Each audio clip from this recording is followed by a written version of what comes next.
Hi. Here we are again. Samuel Clemens on a Thursday afternoon. I don't know, 3 o'clock-ish. I just want to take a quick moment. There's lots of ups and downs and all arounds and turbulence and dramatics and theatrics. And I hope that we're all able to begin to come together and make different choices and better conclusions and really look for that unity. I mean, if we go back to the first video or so, I mean, we do have so much more in common than we have different. And most of us could probably stand to give and receive some apologies and sort of starting over, starting fresh, starting new. But now I think it's where we really begin to embrace the power of the people in our democratic republic. The power does lie with we, the people. It's easy to feel sometimes that it doesn't. And you hear people say stuff like voting doesn't matter anyways, and they're just going to do whatever they want because of how we, the people, and our elected officials have acted over the last few decades. There is some validity to that they're going to do whatever they want. But therein lies the beauty. We have to enact change, but we have to have unified change because, again, there's more that we agree on than we don't. There's more that we have in common than we don't. So one heavy-footed starting point, term limits. So first, let's just rip that wide open, right? So it's going to be hard, if not impossible, and darn near just ain't going to happen if we strategically and logically leave it to our elected politicians to basically fire themselves. You know what I mean? So we are going to have to take up that stance and get petitions and support elected officials who say they're going to support it, or elect new officials who are going to support it. You know, the Constitution of our great country never such a big word.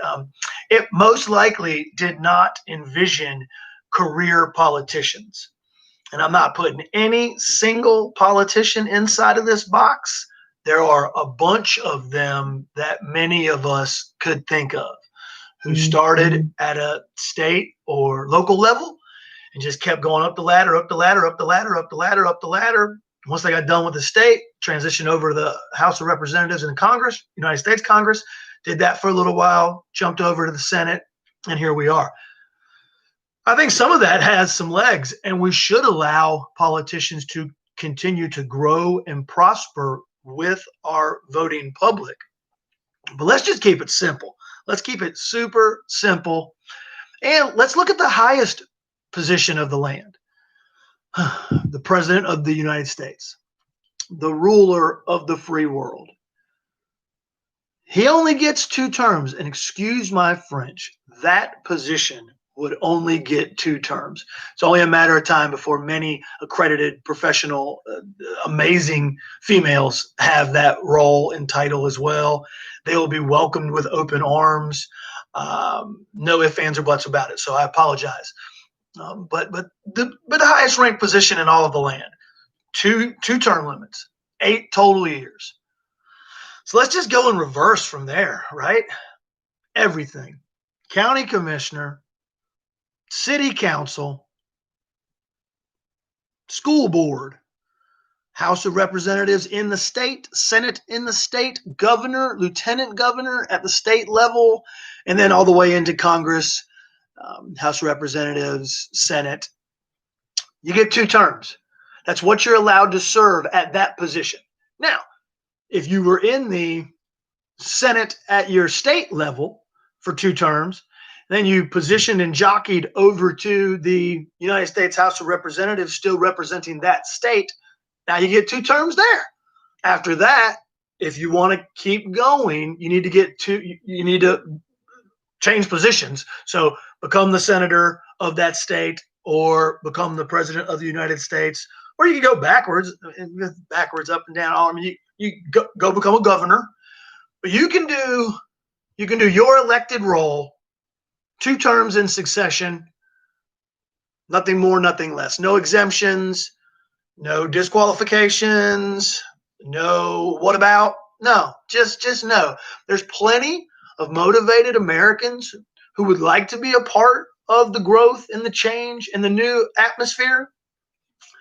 But a lot of times, with all of the little signs on the side of the road that are put there, I'm just going to call a spade, man. They're put there to manipulate the masses.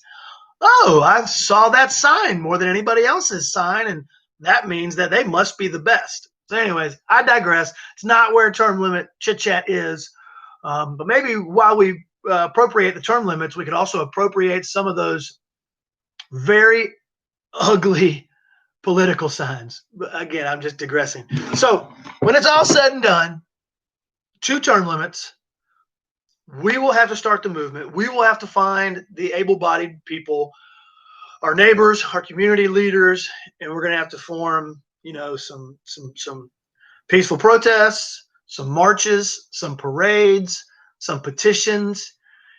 Get it going up the ladder, because I'm a firm believer, and if I talk to people on both sides of the political climate, I've heard this from many of people. So, I can only hope that some of this information finds elected officials, some of this information finds talk show hosts. They have the movement of the people. So that's what I got today for you. I hope it makes some sense to you. I hope you gain something from it. I hope you can share it.